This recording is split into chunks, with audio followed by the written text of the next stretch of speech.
उस रब से रूह रूहान करो, उस रब से रूह रूहान करो। सत्यं शिवं सुंदरं संसार सारं, अभयंकरं दुःखहरं करुणावतारं, ज्योतिर्मयं स्वयंभू प्रकृतिस्तुदारं, शिवस्मरामि जगत् स्वामि निर्विकारम्।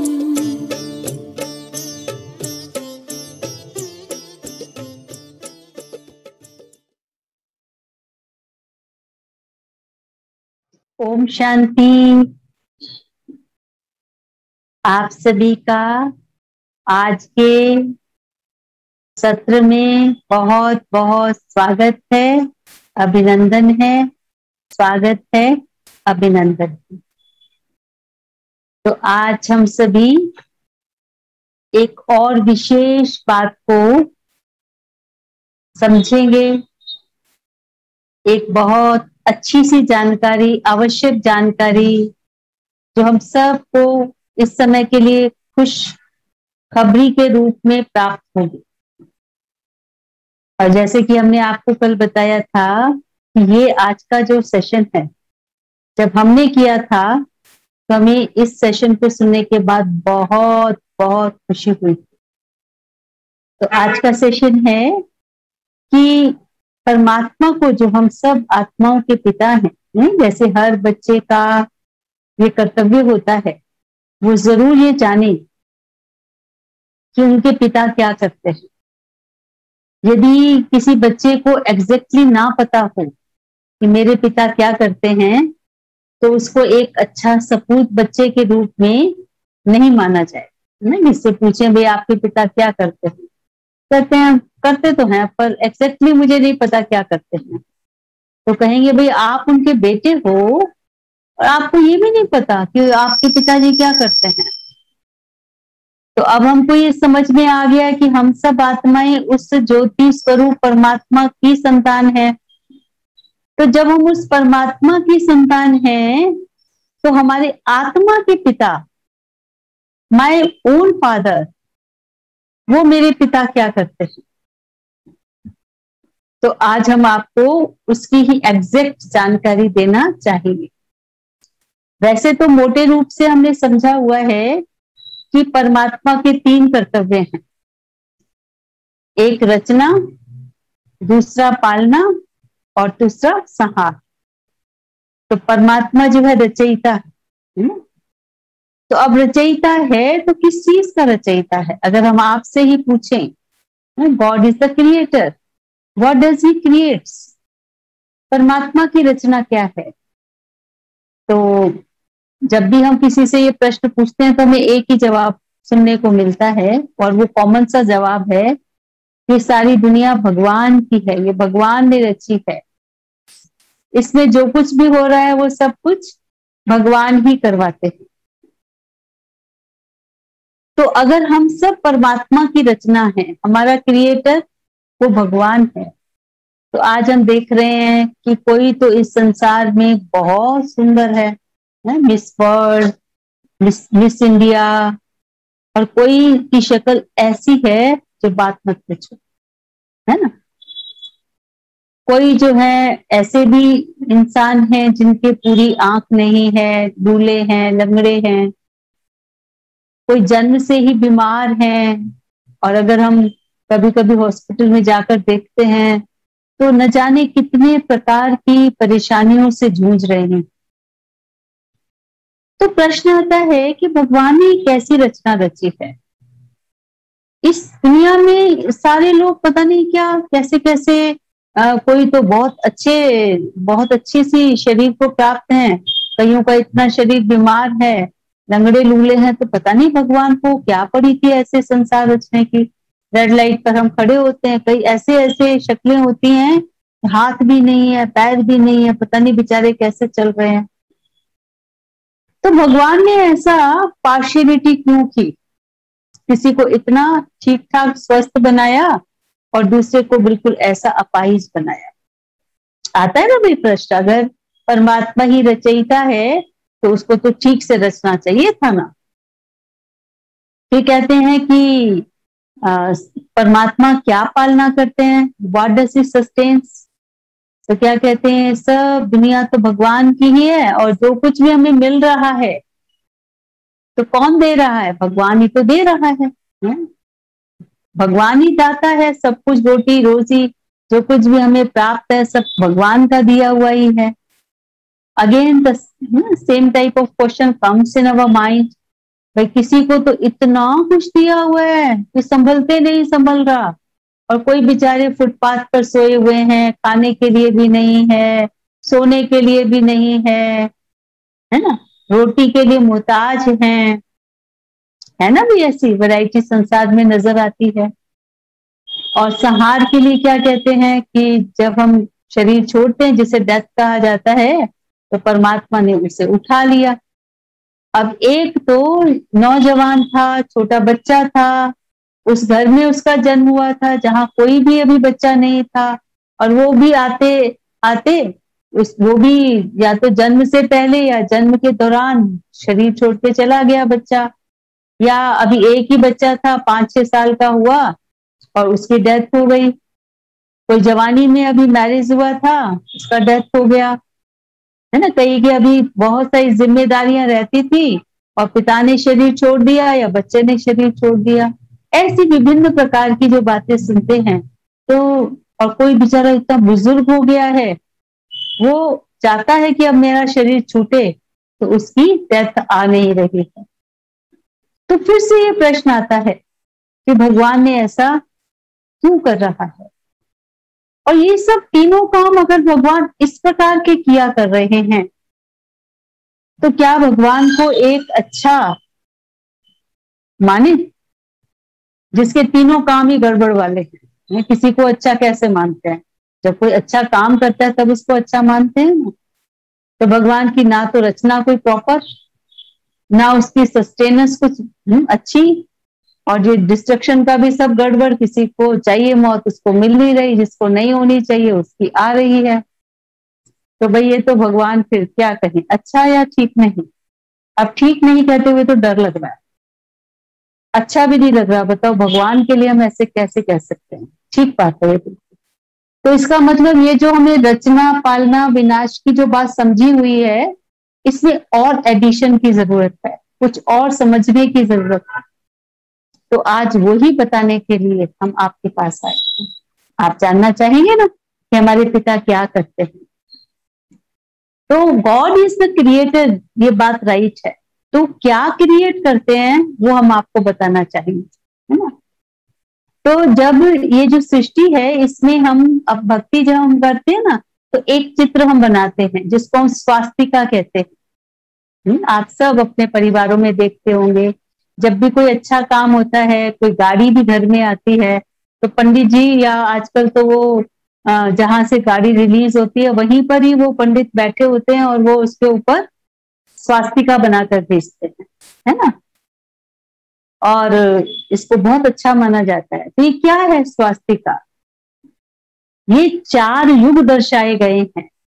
ये क्या है, ये क्लॉक है, सृष्टि का क्लॉक है, टाइमर है। इसमें जो 4 खाने हैं, 4 खाने होते हैं एक, तो ये दिखा रहा है पहला खाना, पहला जो इसमें स्थान है जो राइट साइड में है, ये है सत्युग। उसके नीचे जो एरो जाकर के जा रहा है वो है त्रेता युग, शायद आप पढ़ भी पा रहे होंगे। फिर उसके बाद एरो चेंज हो गया तो आ गया द्वापर युग, उसके बाद एरो ऊपर चला गया, ये है कलयुग। तो देखो पहले किस साइड में है, राइट साइड में। Then right is going down, Treta में आ गए। फिर कहाँ चले गए, उल्टे साइड में चले गए, द्वापर युग।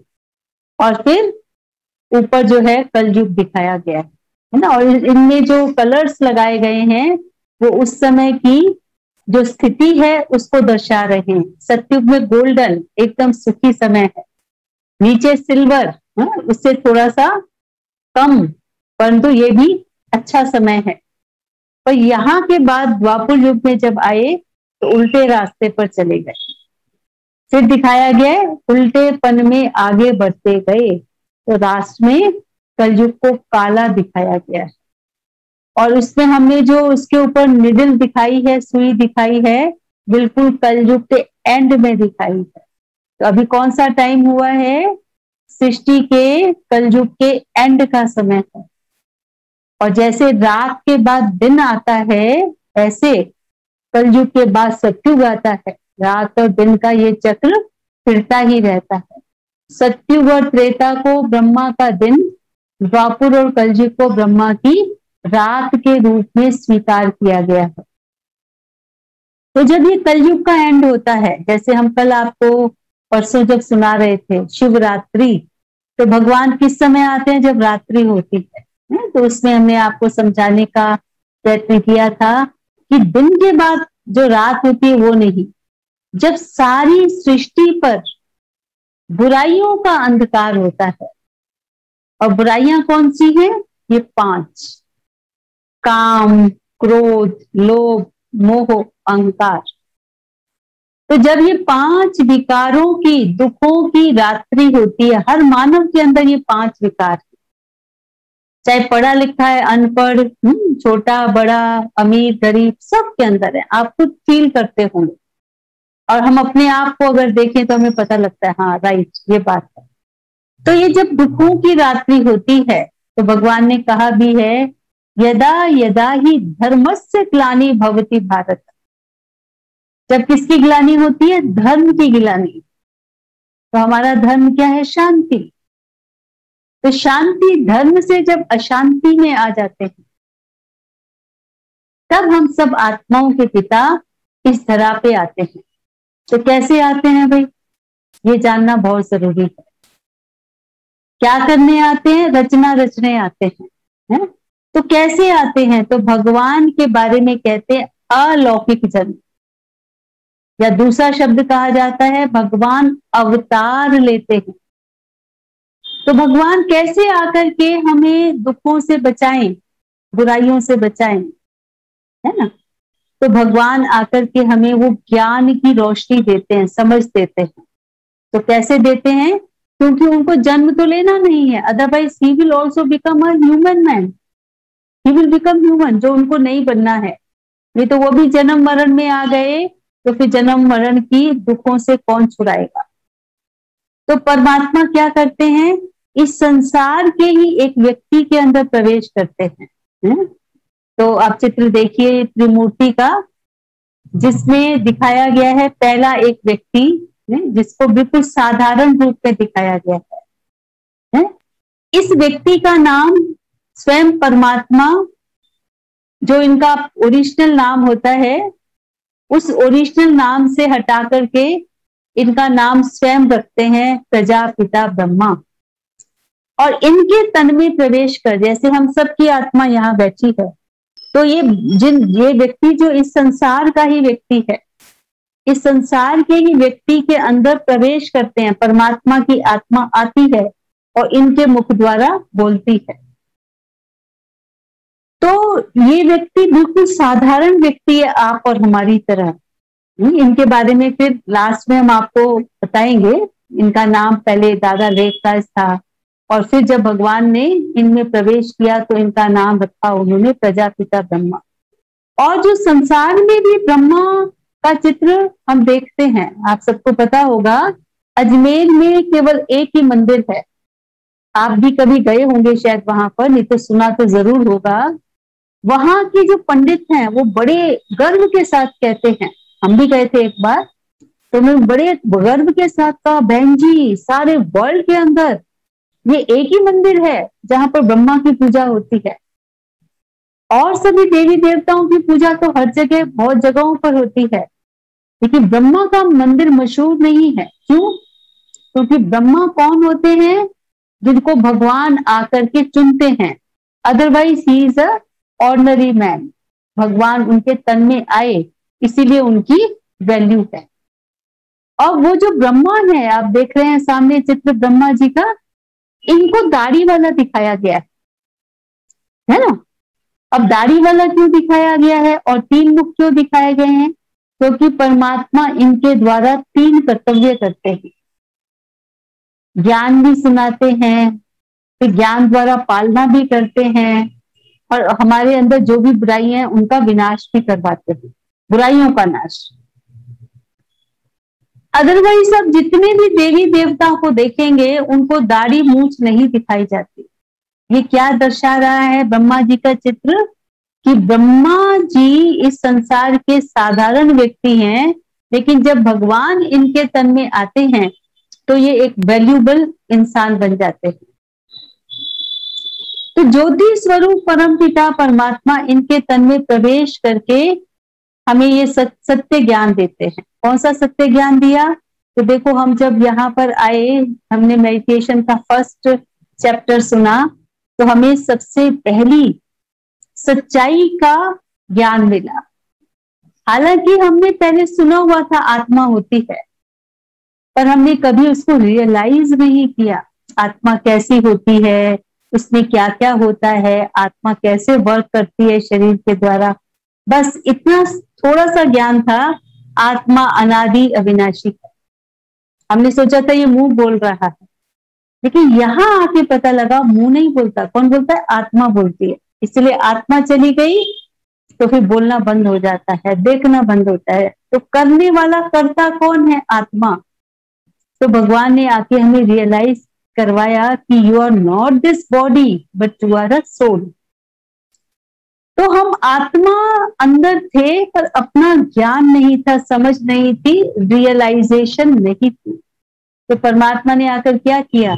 हमें आत्मा बना दिया, है ना। पता होते हुए भी जिस चीज का ज्ञान नहीं है तो हम उससे फायदा भी नहीं ले पाते। और आप खुद अभी महसूस कर रहे होंगे 2 दिन से, जब से आपको ये आत्मिक ज्ञान मिला है, और आप में से जो जो भी थोड़ी सी भी प्रैक्टिस कर रहे होंगे, उनको ये अनुभव हो रहा होगा कि हाँ, मेरे जीवन में कुछ नवीनता आ रही है, कुछ परिवर्तन हो रहा है। तो इस तरह से शिव बाबा ने प्रजापिता ब्रह्मा के शरीर में प्रवेश कर हमें अपना बना लिया, हमको रियलाइज कराया कि तुम आत्मा हो और तुम मेरी हो। और जिस मोमेंट पर हमको ये समझ में आता है, कौन सी बात? कि yes, I am a soul and I belong to the supreme soul.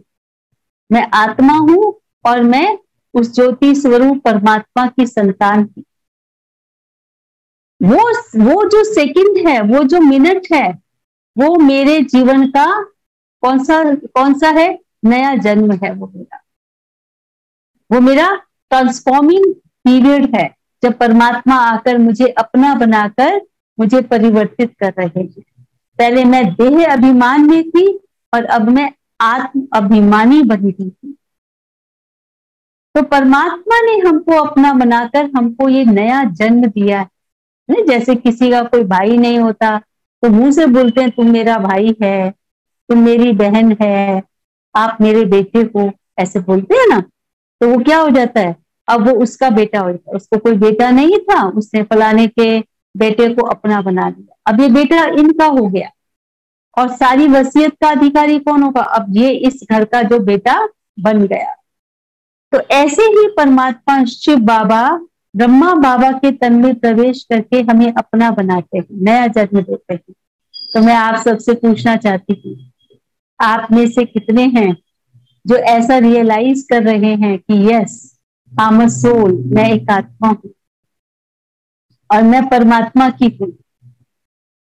तो आप सब जो भी, कल भी हमने आपसे अनुरोध किया था, भाई सब अपना वीडियो ऑन किया करो, बिना वीडियो के मत बैठा करो।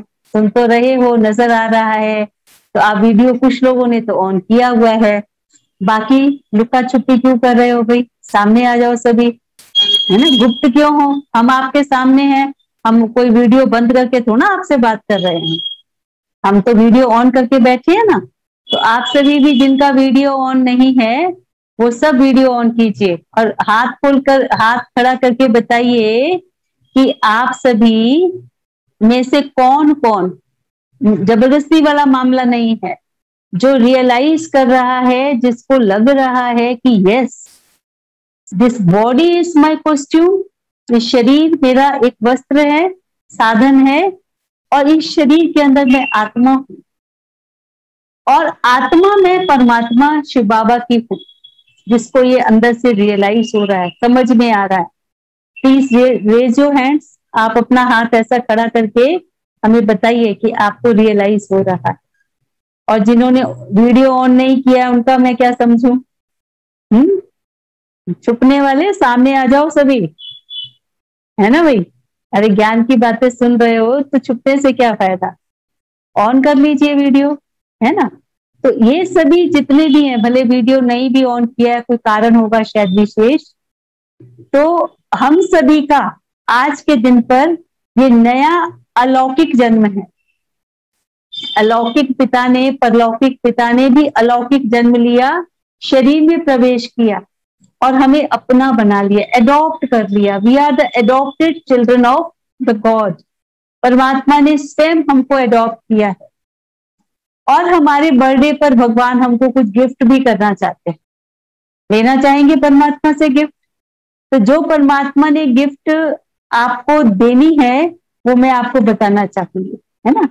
तो हम देखते हैं कि हमारे जो 3 चित्र हैं, ब्रह्मा, विष्णु और शंकर, तो ब्रह्मा को स्थापन करता माना जाता है, विष्णु को पालन करता माना जाता है, और विष्णु जी के हाथ में 4 चीजें हैं। तो पहली गिफ्ट परमात्मा हमारे जन्म दिवस पर पहला गिफ्ट हमें देते हैं, स्वदर्शन चक्र। शिव बाबा कहते हैं ये विष्णु जी के हाथ में तो है, लेकिन काम तुम्हारे आता है। तो हमने पूछा भाई कैसे काम में आता है? तो ये स्वदर्शन चक्र जो है इनके काम का नहीं है, इनके काम का है। तो भगवान ने इनके हाथों से आज आपको, मुझे भी दिया है, और जितने भी हम सब ने स्वीकार किया है कि हाँ हम भगवान के हो गए, उनको भगवान ये गिफ्ट दे रहे हैं। और हमने क्या सुना हुआ है स्वदर्शन चक्र के बारे में? कृष्ण जी ने ऐसे ऐसे स्वदर्शन चक्र चलाया था और असुरों का गला काटा था। तो आप बताओ हमारे किस काम आएगा? ये आएगा हमारे काम? यस, ये हमारे काम ही है, हमारे काम की चीज है, इसलिए भगवान हमें गिफ्ट दे रहे हैं। तो भगवान ने कहा ये कोई स्थूल, कोई हार्ड स्वदर्शन चक्र नहीं है। ये क्या है? ये सॉफ्ट कॉपी, जो रियल है वो भगवान हमें समझाते हैं। क्योंकि भक्ति के अंदर सब जो सॉफ्ट चीजें थी ना, अंदर की बातें थी, उनको बाहर के रूप में दर्शाया गया। तो स्व का मतलब होता है मैं, और दर्शन का मतलब होता है देखना। जैसे आपने मेरे दर्शन किए, मैंने आपके किए, लेकिन जिन्होंने वीडियो ऑन नहीं की उन्होंने हमारे दर्शन तो कर लिए पर अपने दर्शन नहीं करवाए। हम फिर से उम्मीद रख रहे हैं कि कल तो कम से कम अपने दर्शन करवा देना, है ना? तो भगवान क्या कहते हैं? स्व दर्शन चक्र। 3 शब्द आ गए ना भाई, स्व दर्शन चक्र, यानी स्वयं को दर्शन करने का चक्र। यानी चक्र माना बिजी, कहते ना किस चक्कर में हो आज, है ना? माना किस बात में बिजी हो। कोई कहता है पता है क्या, पानी नहीं आया, उसी के लिए फोन वोन कर रहे हैं सवेरे से लेकर अभी तक पानी नहीं आया। तो किसमें बिजी है? पानी को मैनेज करने में बिजी। तो स्व दर्शन चक्र माना स्वयं के दर्शन में बिजी। और अब पता लग गया है हमको कि सामने से जो नजर आ रहा है ये तो मैं हूं ही नहीं। मैं कौन हूं? एक ज्योति स्वरूप आत्मा हूं। तो मैं अपने स्वयं के दर्शन सारा दिन करने में बिजी रहूं, यानी आत्मिक चिंतन करने में बिजी रहूं। अब आप बताएं कि अगर आप स्व का दर्शन ऑफ एंड ऑन बीच बीच में करते रहेंगे तो आपके सामने जो विभिन्न परिस्थितियां आती है ना, कभी देखो क्रोध की बात आ जाती है, कभी कोई हमारा कहना नहीं मानता तो मन के अंदर हलचल होती है, बताओ इन बच्चों को बड़ा किया, ऐसा किया, इतना किया, तो भी हमारा कहना नहीं मान रहे, हलचल की स्थिति में। और उस वक्त एकदम याद आ जाता है, स्व का दर्शन हो जाता है। क्या? मैं तो शांत स्वरूप आत्मा हूँ, सुख स्वरूप आत्मा हूँ। चिंतन मन के अंदर अगर आ गया तो आप बताओ, हलचल से अचल बन जाएंगे ना? यस, हलचल आते ही गुस्सा आने वाला था, शायद आप जोर से चिल्ला भी पड़ते, क्यों नहीं कहना मानते हो मेरा। तो जब भी कोई क्रोध करता है तो वो क्या लगता है? असुर लगता है, राक्षस लगता है। ज्यादा गुस्सा करे तो और राक्षस लगता है ना? चाहे लोभ कोई करता है, कहते हैं कितना लोभी है, कितना राक्षसी है, लूटता रहता है, लूटता रहता है। अहंकारी होते तो कहते हैं बस अपने ही गाने गाने गाता था। तो विकारों के वशीभूत जब होते हैं तो वास्तव में असुर या राक्षस जैसी प्रवृत्ति हो जाती है। शक्ल तो अच्छी है, पर उन अवगुणों की वजह से वो व्यक्ति किसी को अच्छा नहीं लगता। तो ये स्व का दर्शन हम जितना करेंगे तो हमारे अंदर ये जो राक्षसी प्रवृत्ति आती है, भावनाएं आती हैं, कमियां आती हैं, इस स्व के दर्शन करने से, इसमें बिजी रहने से उसका गला कट जाएगा। बताओ, हमारे अंदर बैठे हुए जब राक्षसों का गला कट जाएगा तो हम कैसे बन जाएंगे? देवी देवता बन जाएंगे। इसी कॉस्ट्यूम में, इसी घर में, इसी परिवार में हम क्या बन जाएंगे? देवता जैसे बन जाएंगे। दूसरी चीज क्या दिखाते हैं? विष्णु जी के हाथ में गदा दिखाते हैं, और गदा किस चीज की निशानी है? शक्ति की निशानी है। जो भी राजाएं महाराजाएं हमारे इतिहास में हुए हैं और उनको जब शक्तिशाली दिखाना होता है तो ये गदा उनके हाथ में दिखाई जाती है। परशुराम जी को बहुत शक्तिशाली दिखाया, हनुमान जी को बहुत शक्तिशाली दिखाया। ऐसे विभिन्न जो बाद में भी राजा हुए हैं उनको शक्तिशाली दिखाने के लिए ये गदा दिखाते हैं। तो गदा किस चीज की निशानी है? शक्ति की निशानी। तो परमात्मा हमें कहते हैं ये गदा भी तुमको आज मैं गिफ्ट दे रहा हूं, ले रहे हो आप सभी, ले लीजिए। अब हम आपको बताते हैं कैसे ये गदा हमारे काम में आने वाली है, कैसे हमारे अंदर ये शक्ति उद्रित होगी। और मैं आपको विश्वास दिलाती हूँ कौन सी बात का? कि the moment I realise what that I am a soul and I belong to the supreme soul. मेरा पिता कैसा है, ये सोच, ये एहसास, ये अनुभूति कि मैं भगवान की हूं और मेरा पिता कैसा है, सर्वशक्तिवान है, ये सोच ही हमारे अंदर शक्ति पैदा कर देती है। और जो भी आज तक अच्छा काम मेरे को करने में मुश्किल हो रही थी या मैं सोचती थी भाई ये तो मेरे बस का नहीं है, जैसे कोई लोग कहते हैं भाई हम तो सवेरे उठना हमारे बस का नहीं, और काम तो हम सब कर देंगे, है ना, तो हमें लगता है बड़ा मुश्किल काम है। और अगर आप ये वाली बात को, कौन सी, कि मैं आत्मा हूं और मैं सर्वशक्तिवान की संतान हूं, ये चिंतन अगर मन में करेंगे, इसको अपने अंदर स्वीकार करेंगे, तो आप जरूर एक अर्ली राइजर, सवेरे उठने वाले बन जाएंगे। ये सब अनुभव की बातें हैं जो हमारे आसपास पुरुषार्थ कर रहे हैं, ब्रह्मा कुमार बन करके अपनी कमियों को ठीक कर रहे हैं, उस आधार पर हम आपको बता रहे हैं। कोई समझते हैं कि भाई कुछ बात हो जाए तो बस हमारे तो 2 दिन नींद ही खराब हो जाती है, लेकिन जब हमें याद होता है मैं किसका हूं, तो वो मेरे अंदर शक्ति आ जाती है कि मैं बातों को फुल स्टॉप लगा के, बातों को खत्म करके मैं आगे बढ़ सकूं, है ना। तो भगवान का बनने से हमारे अंदर वो शक्ति आ जाती है, वो एहसास, वो सोच, वो रियलाइजेशन हमारे अंदर परिवर्तन लाती है। आप करके देखना, आप इस वाले गदा को, इस रियलिटी को कि I belong to the supreme soul करना, फिर आप हमें अनुभव से बताना। तीसरा, विष्णु जी के हाथ में क्या दिखाते हैं? स्वदर्शन चक्र और गदा के साथ शंख दिखाते हैं। अब शंख जो है, इसकी 2 बहुत बड़ी विशेषताएं हैं। एक तो शंख मंदिर में बजाया जाता है और इसका स्वर बहुत मीठा होता है, और दूसरा, ज्यादातर हमने देखा है जब पूजा पाठ हम कर रहे होते हैं तो लास्ट जो सिर्फ आरती जब रह जाती है उससे पूर्व शंख को बजाना बहुत आवश्यक मानते हैं। कहते हैं शंख बजाकर फिर आरती शुरू करो। तो जैसे स्कूल में बेल होती है ना, तो बच्चों को पता लग जाता है स्कूल का अब स्टार्टिंग हो गया है। तो वो जो लास्ट सेशन होता है कौन सा, आरती करने का, तो हम पहले से ही कीर्तन भजन बहुत कुछ बैठ के कर रहे थे और बहुत सारे लोग आना चाहते थे पर आ नहीं पाए हैं।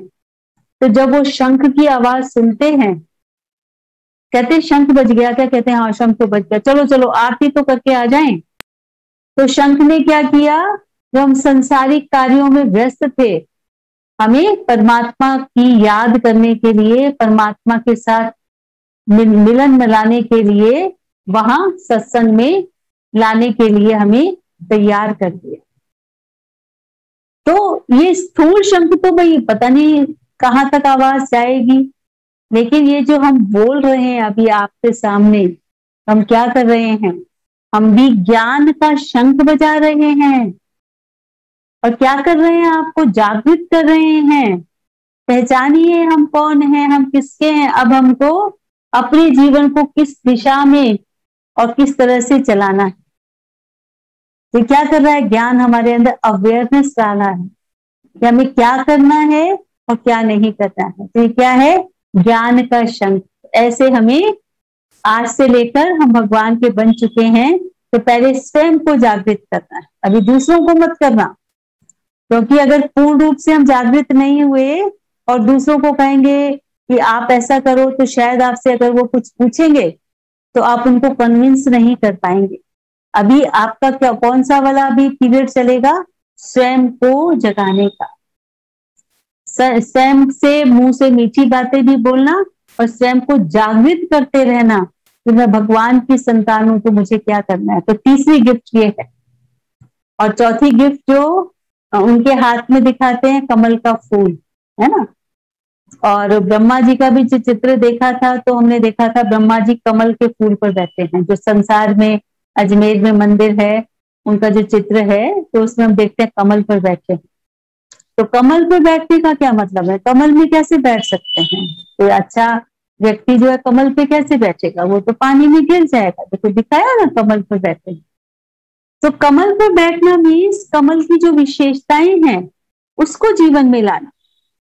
तो कमल की सबसे बड़ी विशेषता कौन सी है, तो सबसे बड़ी विशेषता है कमल की कि वो कीचड़ में पैदा होता है और कीचड़ में रहकर कीचड़ से ऊपर रहता है, अलग रहता है।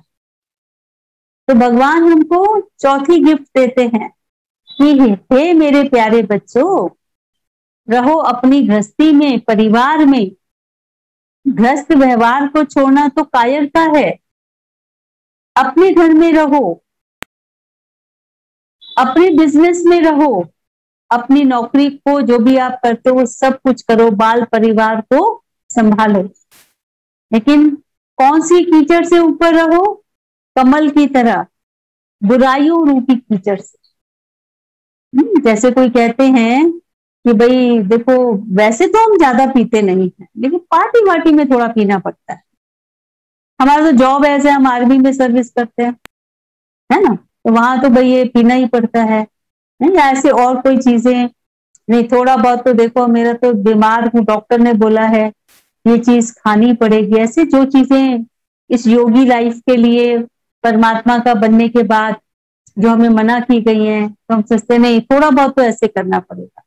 घर परिवार को चलाने के लिए क्रोध तो करना पड़ेगा। भगवान कहते हैं आप अपने बारे में सोचो। अगर आपको कोई बात क्रोध से समझाता है, तो कहते हैं अगर ये बात आपने मुझे प्यार से बोली होती ना, तो मैं मान जाती। और दूसरों के लिए हम क्या कहते हैं, अरे जब तक आंख ना दिखाओ ना, तब तक काम नहीं चलता। हमारा डबल स्टैंडर्ड है। अपने लिए तो हम चाहते हैं सब हमसे प्यार से बोला करें, पर हमें किसी को डील करना है तो हम क्या कहते हैं, नहीं थोड़ा गुस्सा करना पड़ेगा। कोई लोग कहते हैं अरे संसार में अपना ग्रस्त परिवार चलाने के लिए थोड़ा हेरी फेरी तो करनी ही पड़ती है। हेरा फेरी का जमाना है, ये सब कीचड़ है। भगवान ने कहा इस कीचड़ में नहीं फंसना है। देखो पहले का वे ऑफ लाइफ और आज का वे ऑफ लाइफ में कितना अंतर हो गया। मुझे याद है जब हम छोटे थे, हमारे फादर हमें बताते थे कि देखो संसार कितना बदल गया है। पहले जो पुलिस में लोग थे तो कहते थे भाई देखो हम पुलिस में कुछ भी नहीं लेते, हेरा फेरी नहीं करते, क्योंकि हम तो परिवार में रहने वाले हैं ना। ऐसे हेरा फेरी वाली रिश्वत वाली चीजें घर में लाएंगे तो कैसे काम चलेगा, बच्चों पर क्या प्रभाव पड़ेगा, ऐसे अन्न से हम बच्चों को पालेंगे तो हमारा क्या होगा।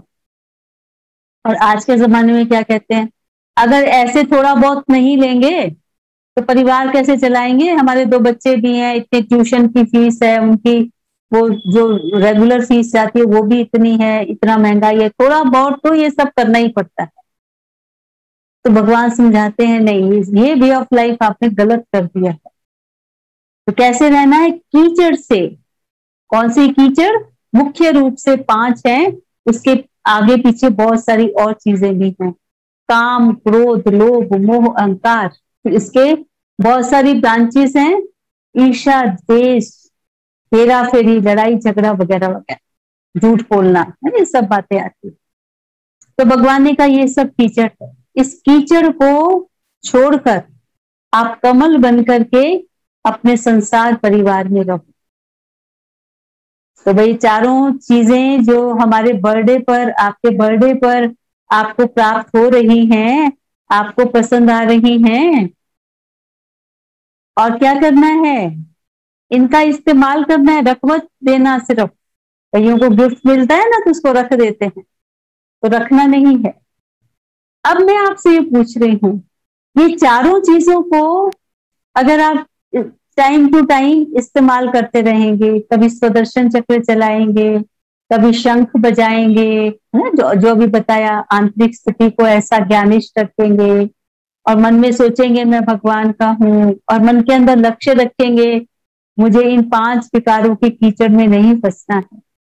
तो इसी ही घर में, जिस घर में अभी आप बैठे हैं मेरे सामने, इसी ही परिवार के साथ जो भी बिजनेस, नौकरी या घर में आप जो भी काम करते हैं, ये करते हुए और इन चारों चीजों की प्रैक्टिस करते हुए आप अपने आप को कैसा पाएंगे, कैसा पाएंगे?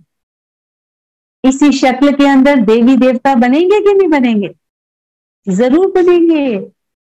आपको अंदर से महसूस होगा।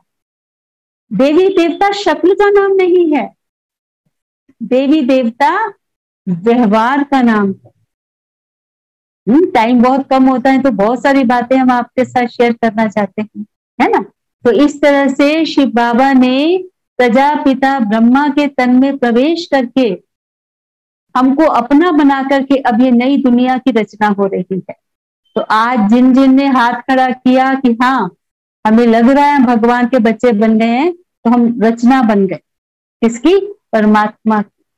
तो परमात्मा शरीरों को नहीं रचते, शरीरों को रचने के लिए तो हमारे माँ बाप हैं, लेकिन अब ये रचना तो बहुत सारी हुई पड़ी है, लेकिन इस रचना के अंदर, इंसान के अंदर इंसानियत नहीं है, मनुष्य के अंदर मनुष्यता नहीं है। तो वो ज्योति स्वरूप परमात्मा आकर इसकी रचना करते हैं। जो इंसान नहीं कर सकता वो भगवान आकर करते हैं। जो भगवान ने कहा सर्व धर्म देह धर्मान पर तज्य माम एकम शरणम, देह के सब धर्मों को भुला करके एक भगवान को याद करना, ये परमात्मा रचना रचते हैं। तो इस तरह से परमात्मा नई रचना रच रहे हैं। अब हम ऐसे जब रचना रचे जाते हैं तो हमारे अंदर से पहले हमारी बुराइयों का नाश होता है। तो ब्रह्मा द्वारा स्थापना किसकी? अच्छे दैवी गुणों की, अच्छे व्यवहार की, अच्छे संस्कारों की रचना होती है। किसके अंदर? मनुष्य आत्माओं के अंदर। और साथ ही साथ बुराइयों का नाश होता है। तो ये त्रिमूर्ति के चित्र को हम देखेंगे, इसमें ब्रह्मा द्वारा स्थापना और साइमल्टेनियसली क्या हो रहा है? बुराइयों का नाश हो रहा है।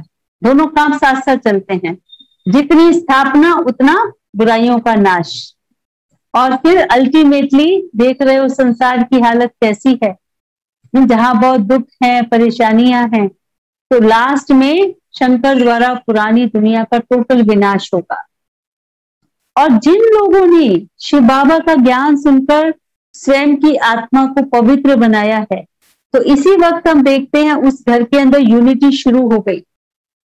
हम घर में जो भी दो हैं, तीन हैं, चार हैं, तो जब हमारे अंदर शांति आ गई, स्वदर्शन करके हमने अपने असुरों को खत्म किया, जो हमारी कमियां थी उसको छोड़ा, हम ज्ञान की बात बोल रहे हैं, बुराइयों को छोड़ रहे हैं, तो हमारे परिवार में सबके अंदर हम दो नहीं एक नजर आते हैं। जैसे आप विष्णु का चित्र देख रहे हैं, इसमें 2 हाथ लक्ष्मी के हैं और 2 हाथ नारायण के। ये कंबाइंड चित्र है। ये दर्शा रहा है कि लक्ष्मी के साथ सदा नारायण मददगार हैं, और महालक्ष्मी को भी 4 हाथ देखते हैं। तो इधर से नारायण का चित्र नजर आ रहा है, लक्ष्मी पीछे खड़ी है, और जब महालक्ष्मी देखते हैं तो लक्ष्मी का फेस उधर से नजर आ रहा है, नारायण उनके साथ है। तो ये वाली पद्धति, ये वाले गुण कब शुरू हुए? जब शिव बाबा ने ब्रह्मा बाबा के तन में प्रवेश करके और हमको ज्ञान दिया, तो हमारे ही घर में हम जो भी 2 जने हैं, 4 जने हैं, उनमें वो 2 नजर नहीं आते। कैसे नजर आते हैं? एक दूसरे के सहयोगी, एक दूसरे की भावनाओं को समझने वाले, ये वाली आत्माएं जिन्होंने ज्ञान से स्वयं को परिवर्तन किया, तो विनाश के बाद सब हम अपने घर जाएंगे। और उनमें से जिन्होंने अपने आप को परिवर्तन किया है, वो पुनः इस संसार में आएंगे, और जो पवित्र आत्मा जन्म लेंगी तो वो कौन होंगी? देवी देवता। इसलिए हम क्या कहते हैं? भारत पहले स्वर्ग था। तो वो कौन सा समय था? आज से 5000 वर्ष पहले, जब हम परम धाम से नीचे उतरे थे, और ये सृष्टि हम सब आत्माएं देवी देवताओं के रूप में थे। फिर अनेक जन्म लेकर हम आत्मा आज बिगड़ गई हैं, पतित बन गई हैं। फिर पतितों को पावन बनाने के लिए पुनः शिव बाबा इस धरा पर आए हुए हैं।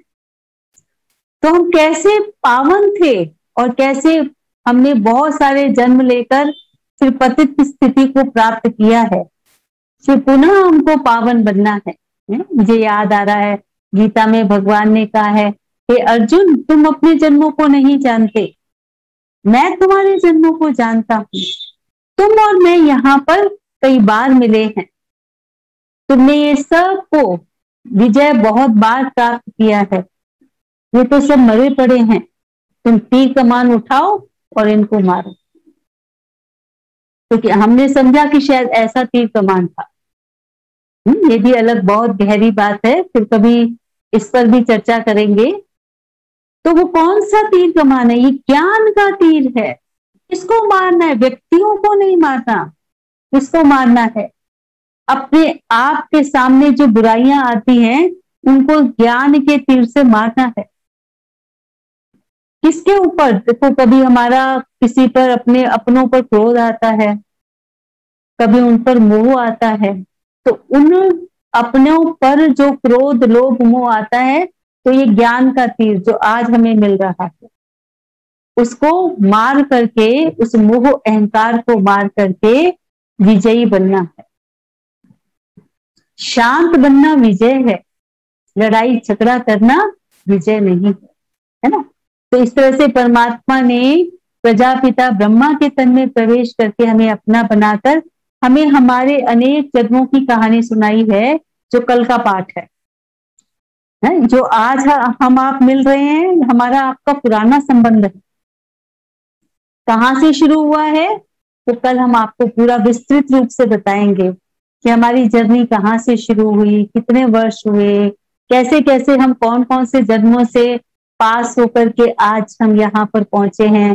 पुनः आज हम आपस में ऑनलाइन ही मिल रहे हैं, लेकिन फिर वर्चुअली भी जरूर मिलेंगे, क्योंकि आपका हमारा पुराना संबंध है।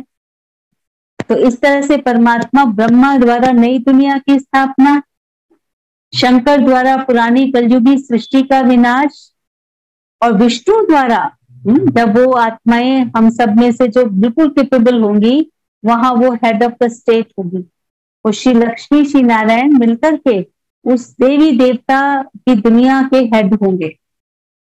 और हम सब भी कहाँ होंगे? उनके साथ होंगे। जिसने जितना पुरुषार्थ किया वो उतना अच्छा बड़ा देवी देवता बनता है। पर उससे पूर्व इस समय वर्तमान में हम देवी देवता समान बन जाते हैं। अपनी बुराइयों पर विजय प्राप्त करके हम कितना बड़ा देवता बनेंगे वो आज के पुरुषार्थ पर निर्भर करता है। नर ऐसी करनी करे जो नारायण पद पाए, नारी ऐसी करनी करे जो लक्ष्मी पद पाए। इससे क्या सिद्ध हुआ? श्री लक्ष्मी श्री नारायण अपने पूर्व जन्म में साधारण नर नारी थे। फिर भगवान ने जब ज्ञान दिया तो नर ने इतना श्रेष्ठ काम किया। तो कौन सा काम? यही वाला जो आज हम सुन रहे हैं। नारी ने कौन सा काम किया? यही वाला। कौन सा? अपने विकारों पर विजयी बने। तो परिवार कैसा बन गया? देवी देवताओं वाला। इसलिए बोलते हैं मनुष्य से देवता किए करत न लागे वार। वार माना समय। मनुष्य से देवता बनने में समय नहीं लगता। पर कब? जब स्वयं परमात्मा शिव इस धरती पर आकर हमें इन बुराइयों से बचाते हैं। ठीक है भाई? तो हमारे लिए कितनी बड़ी खुशी की बात है कि भगवान ने हमें अपना बना लिया। हम भगवान के एडॉप्टेड बच्चे बन गए। शिव बाबा ब्रह्मा द्वारा हमें सत्य ज्ञान देकर, सत्य समझ देकर हमारी बुराइयों पर हम कैसे विजयी बने वो शिक्षा दे रहे हैं। तो शिव बाबा हमारे पिता भी हैं, शिव बाबा हमारे टीचर भी हैं और शिव बाबा हमारे सच्चे सतगुरु भी हैं। वो हमें इन बुराइयों से छुड़ाकर मुक्ति, जीवन मुक्ति का वर्षा देते हैं, वरदान देते हैं। ठीक है भाई? तो हम बाबा के बनेंगे, शिव बाबा के बनेंगे और बाबा के बन करके हम जरूर जिस लक्ष्य से बाबा ने हमको अपना बनाया है तो जरूर हम अपनी कमियों बुराइयों पर विजय प्राप्त करके उस नई दुनिया की रचना में अपना सहयोग देंगे। ठीक है? अच्छा लगा ना भाई? मैंने तो आपको बताया था। मेरे तो 7 डेज कोर्स में ये वाला लेसन मुझे बहुत पसंद है क्योंकि तो इसमें मुझे भगवान का बनने की जो खुशी प्राप्त होती है और दूसरों को भी यही बात बताकर जो सुकून मिलता है वो कुछ अलौकिक। ठीक है? तो आज इस खुशी में कि भगवान ने हमको अपना भी बनाया और बहुत प्यारी सी गिफ्ट्स भी दी हैं जिससे हमारा जीवन संपूर्ण रूप से परिवर्तित होगा। तो फिर से हम आज बाबा का, शिव बाबा का धन्यवाद करते हैं, है ना? तो आज मिलकर के मेडिटेशन करेंगे, ध्यान लगाएंगे, मन से अपनी भावनाएं बाबा को प्रकट करेंगे, है ना? चलिए, आप सभी जहां पर हैं रोज की तरह अलर्ट होके बैठ जाइए और हम चलते हैं अपनी आंतरिक जगत की यात्रा द्वारा अपने सच्चे पिता के पास।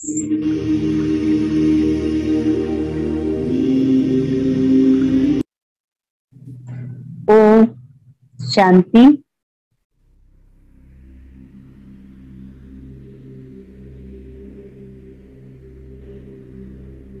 मैं आज बहुत प्रसन्न, मैं ज्योति बिंदु आत्मा, मुझे आज अपने पर बहुत गर्व हो रहा है।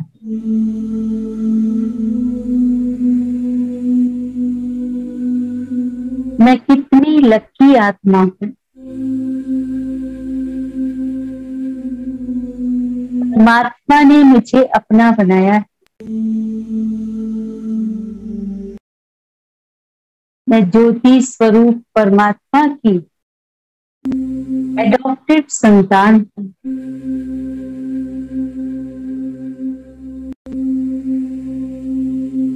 आज मेरी खुशी का ठिकाना नहीं है।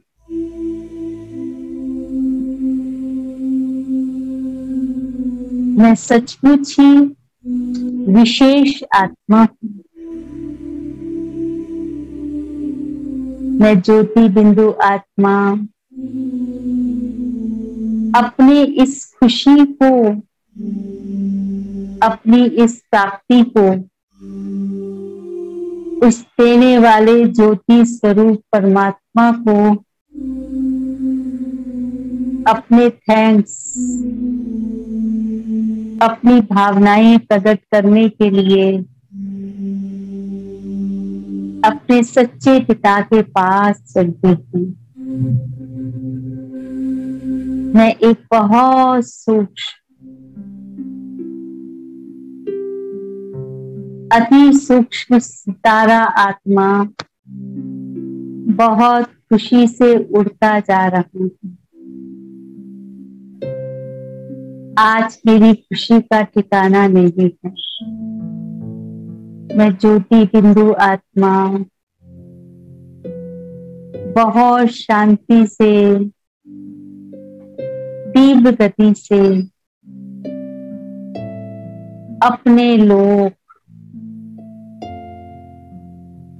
परलोक में पहुंचना है। मैं इन चांद सितारों की दुनिया से दूर चल रहा हूँ। ब्रह्मा विष्णु पुरी को भी पार कर, शंकर पुरी को भी पार कर अपने सच्चे धाम, शांति धाम, इस अपनी सच्चे घर को मैं देख रहा हूं। मैं आत्मा अपनी इस घर को, अपने प्यारे से इस स्थान को, जो मेरा अपना ही घर है, अब मुझे यहाँ बहुत अपनापन लग रहा है। मैं तो इसी परम धाम का रहवासी हूँ। ये मेरा लोक कितना अलौकिक है, कितनी शांति ही शांति है। सचमुच इस शांति को पाकर मैं आत्मा बहुत तृप्त हो रही हूँ।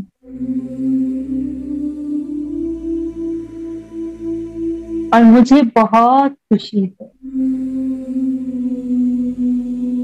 कि मुझे अपने सच्चे घर का पता लग गया।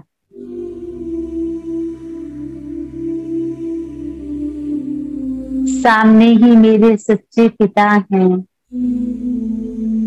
मैं आत्मा उनको अनुभव कर रही थी और मन से, दिल से अपने सच्चे पिता का धन्यवाद कर रही हूँ। सचमुच मैं आत्मा तो बाबा आपकी ही हूँ, पर आज आपने मुझे अपना बनाकर मुझे बहुत खुशी प्रदान की। मुझे भी लग रहा है कि मैं विशेष हूँ। मैंने सुन रखा था जिन पर कृपा राम की हुई। आज शिव बाबा आपकी कृपा, आपका स्नेह मुझ आत्मा की ऊपर बरस रहा है। जरूर मेरे अंदर कोई विशेषता है। अवश्य ही मैं एक श्रेष्ठ आत्मा हूँ।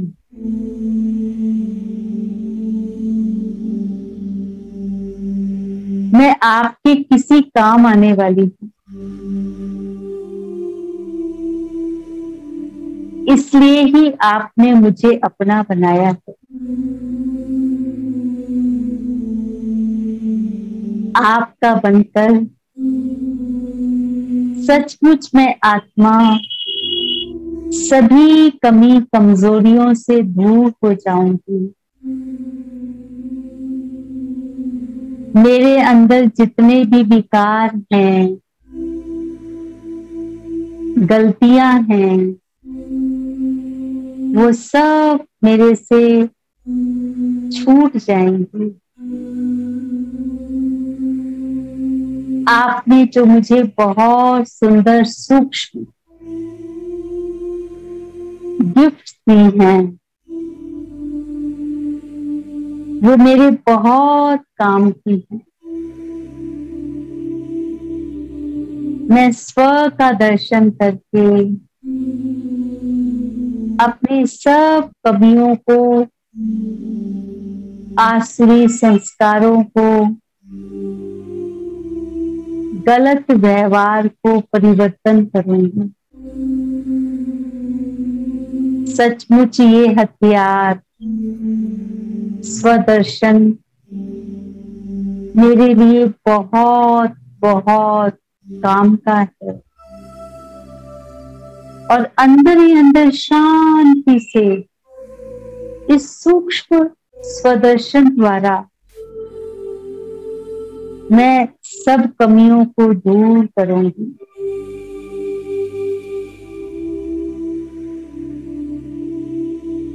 आपसे अपना मिलन मनाकर, स्वयं को शक्तिशाली बनाकर,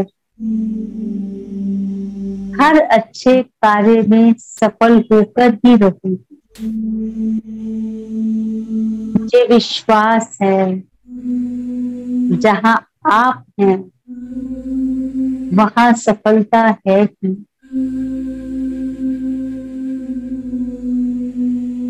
और सदा ज्ञान की बातें निकालकर इस मुख को पवित्र बनाऊंगी।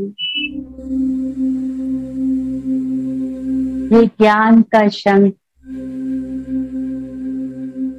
मुझे जरूर बजाने की प्रैक्टिस करनी होगी, क्योंकि अभी तक तो मेरे मुख से संसारिक बातें निकलती हैं। अब मैं इस मुख द्वारा ज्ञान की चर्चा कर स्वयं को भी फायदा करूंगी, औरों को भी फायदा करूंगी। और शिव बाबा, जब मैं तीनों बातों को करूंगी तो मेरा जीवन कमल के समान बन ही जाएगा। मेरा ये परिवार, मेरा ये घर सचमुच मंदिर बन जाएगा। और उस मंदिर में रहने वाली मैं आत्मा आपके घर की शोभा बन जाऊंगी।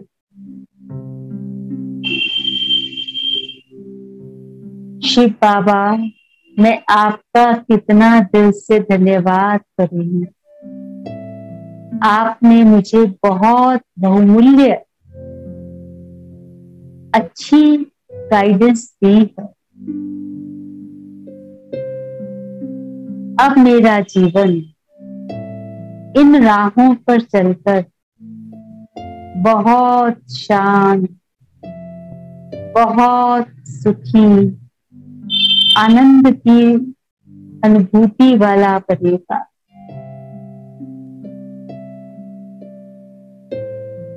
मैं ज्योति बिंदु आत्मा अपने दिल का सब समाचार, दिल की भावनाएं आज अपने सच्चे पिता के समक्ष समर्पण कर और अपने दिल को सदा इन्हीं राहों पर चलने की दृढ़ संकल्प कर मैं अपनी कार्य क्षेत्र पर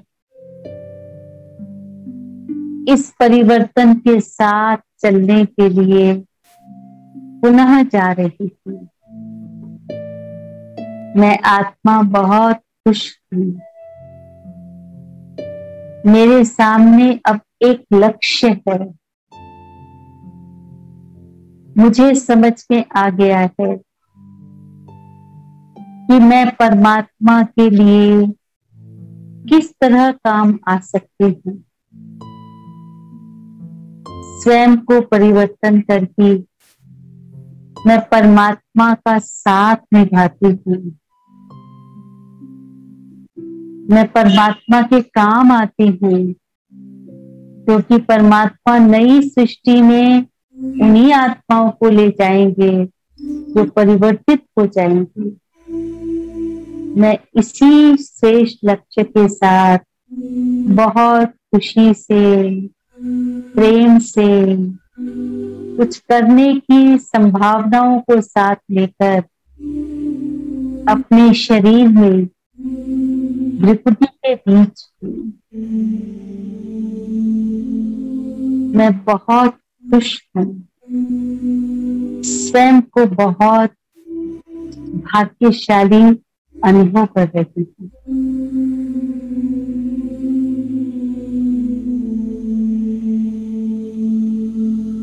ओम शांति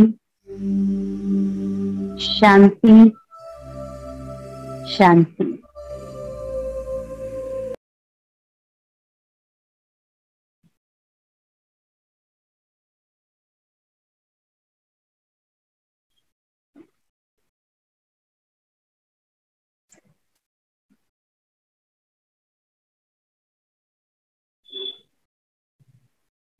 ओम शांति। मुझे विश्वास है आप सभी को आज की बातें बहुत नई तो लगी होंगी, लेकिन बहुत यथार्थ जरूर लगी होगी, और इसका आप अनुभव करेंगे। ये सब चीजें केवल सुनने के लिए नहीं है, लेकिन ये सब अनुभव करने के लिए। ये सत्य हैं, और कितनी सत्य हैं। जब आप उनको व्यवहार में लाएंगे तो आपको बहुत खुशी होगी। फिर भी आपको यदि कुछ पूछना हो, समझ में ना आया हो, तो आप ओपन है पूछने के लिए। अनम्यूट करके आप जो भी बात पूछना चाहें तो पूछ सकते हैं। ओम शांति दीदी। ओम शांति दीदी। ओम शांति। ओम शांति। आपने जो ब्रह्मा जी के बारे में आज बताया, तो मुझे ये बहुत इंटरेस्टिंग तो लगा, क्योंकि हाँ बोलिए बोलिए दीदी। अभी से पहले मैंने ब्रह्मा जी के बारे में जो सुना था, तो जस्ट इतना था कि संकल्प से सृष्टि रची गई थी ब्रह्मा जी के द्वारा। लेकिन आज आपने इतना जो ब्यूटीफुली एक्सप्लेन किया है कि परमात्मा उनके द्वारा, और जो ज्ञान सुना रहे हैं, उस ज्ञान से हमारी हैबिट्स का ट्रांसफॉर्मेशन ही एक्चुअल में सृष्टि का परिवर्तन है। ये बहुत सुंदर बात लगी दीदी। दीदी, जैसे मेडिटेशन हमें करना है, तो कल आप शेयर कर रहे थे कि कमेंट्री भी आप प्रोवाइड करा सकते हैं, तो could you please send few commentaries in the group? अच्छा, हाँ ये मैंने कहा था, तो आज ही भेज देंगे ना, कई कमेंट्रीज भेज देंगे। अभी तो हम खुद ही करा रहे हैं, और वो कितना कराते हैं, टाइम भी होता है, उस अनुसार से कराना होता है, तो 5-10 मिनट कराते हैं। वो हमारी हर कमेंट्री 15-20 मिनट या आधे घंटे की है, और बहुत सारी विभिन्न हैं। तो आज मैं जरूर 4-5 कमेंट्रीज को आज ग्रुप में डाल दूंगी। तो आप जरूर फिर बाबा के बच्चे बन करके वो कमेंट्रीज के द्वारा, लेकिन वो कमेंट्री ही नहीं सुननी है, अपने मन का चिंतन इस तरह से हमें परमात्मा के साथ करते। तो इनिशियली ये कमेंट्रीज हमें बहुत मदद करती हैं। जैसे एक छोटा बच्चा होता है ना, तो पहले उसको सिखाया जाता है ना। बच्चा जब माँ घर में है और उसके पापा आते हैं, तो माँ उसको सिखाती है कि बेटा पूछ, तुम्हारे पापा कहाँ से आए हैं, तुम्हारे लिए कुछ लाए भी हैं, आज सारा दिन क्या किया, है ना। ऐसे 2-4 बातें बच्चे के सामने वो बोलती है, और वो बच्चा तो अपने रीति से कुछ ना कुछ जितना समझ में आता है करता है। कि हम सबको अनुभव है, और जब बच्चा थोड़ा सा बड़ा होता है तो हमने तो उसको 3-4 बातें ही सिखाई थी, और वो बच्चा फिर कितनी सारी बातें करता है, और हम देखते रह जाते हैं कि कितनी सारी बातें ये अपने पापा के साथ कर रहा है ना। तो ये शुरू में जो हम कमेंट्री बोल रहे हैं तो केवल आपको एक उदाहरण दे रहे हैं, ऐसी बातें करनी है। फिर तो आपके मन की बात और भगवान के साथ वो तो आप जितनी भी करना चाहें, परंतु एक बात जरूर ध्यान रखना, भगवान से कभी भी शिकवे व शिकायत नहीं करना योग के समय, क्योंकि है तो वो भी बातचीत भगवान के साथ। कौन सी बातें करनी है? अब आप देखेंगे 2 तरह की मीटिंग्स होती हैं। एक मीटिंग में जब हम बैठते हैं तो बैठ के बातें कर रहे हैं, अरे उसने ऐसा किया, उसने किया। फिर जब हम वो आधा घंटा तक बात करके उठे तो आपको कुछ भी प्राप्ति महसूस नहीं होती, चाहे हम संसार की बातें कर रहे थे। पर किसी किसी की ऐसी, उसने मेरे साथ ऐसा किया, उसने बताया, मैंने ऐसा किया, उसने ऐसा किया। लेकिन अगली मीटिंग में जब हम बैठे थे, हम वही 2 जने थे, लेकिन हम लोग कुछ अच्छी शेयरिंग कर रहे थे। मुझे ये मिला, मुझे आपसे भी ये मिला है, उसने कहा बहन मुझे भी आपसे ये मिला है ना, आपने वो फलानी बात जो उसने बताई थी वो मुझे बहुत अच्छी लगी थी। तो आप देखो, जब आप उठते हैं तो आपको बहुत खुशी मिलती है। मीटिंग उस दिन भी हुई थी और मीटिंग आज भी हुई, है ना। ऐसे ही परमात्मा से अगर हम गिले शिकवे ही करते हैं, भगवान आपने मेरे लिए ये नहीं किया, वो नहीं किया, है तो बाबा के साथ योग, परंतु उससे प्राप्ति नहीं होगी, है ना। प्राप्ति किससे होगी? जिसमें हम परमात्मा से कुछ गुणों की, शक्तियों की को इनहेल करते हैं, प्राप्त करते हैं, है ना। तो परमात्मा से हम क्या करें? परमात्मा के गुणों को, परमात्मा की शक्तियों को अपने अंदर स्वीकार करते जाए, ऐसे करना। और जो कमेंट्रीज आएंगे ना, उसके जरिए आपको और भी कुछ पता लगेगा। और कोई भाई, और कोई कुछ कहना चाहे? किसी बहन भाई को और कुछ आज के लेसन से रिलेटेड कुछ समझ में आया हो, कुछ और अलग कुछ अधिक जानकारी चाहिए तो आप जरूर पूछ सकते हैं।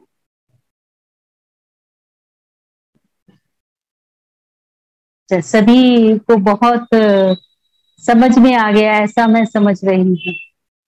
ये बहुत खुशी की बात है, क्योंकि आज का लेसन ही बहुत प्राप्ति स्वरूप था, प्राप्ति कराने वाला था कि भगवान ने हमें अपना बना दिया है। तो ऐसे भगवान के हम बच्चे हैं और भगवान हमें अपना बनाकर हमें सब कुछ देना चाहते हैं। ठीक है, किसी और को तो कुछ नहीं कहना है ना?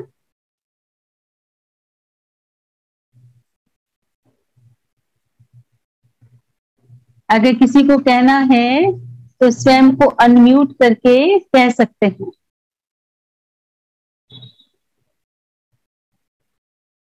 और अगर नहीं कहना तो कोई जरूरी नहीं है कि आपको पूछना ही है, जब सब कुछ समझ में आ गया है तो क्यों पूछेंगे फिर, ठीक है ना। तो हम आज मान रहे हैं कि आप सबको सब कुछ समझ में आ गया है, ठीक है। तो कल आपसे हमारा अनुरोध, हम रिवाइज कर रहे हैं कि आप सभी क्या करेंगे, अपने को अपना वीडियो ऑन करके बैठेंगे, ठीक है। और वीडियो ऑन करने के बाद ही अपना ये लेसन सुनना शुरू करेंगे। और कितने बजे आप पधारेंगे? 7:25 पर। तब तक हम म्यूजिक शुरू कर देते हैं, तो 7:25 पर आप जरूर उस म्यूजिक को, उस भजन को सुनेंगे।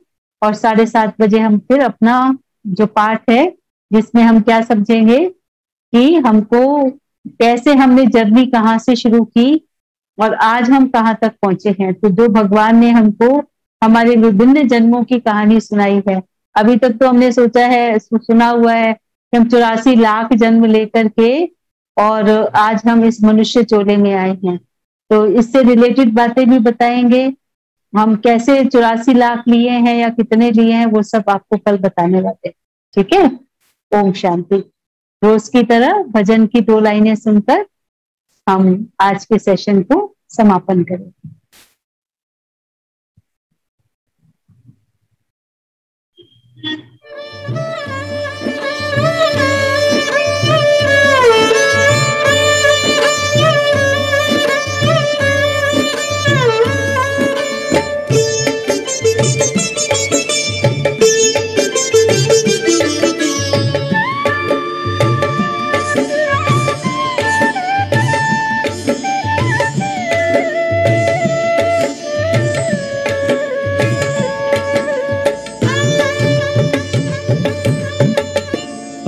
आत्मदर्शन स्वयं का दर्शन, आत्मदर्शन स्वयं का दर्शन, आत्म ज्योति जगा ले,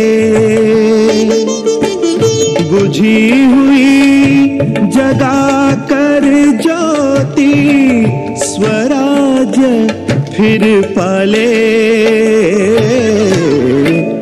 आत्मदर्शन स्वयं का दर्शन।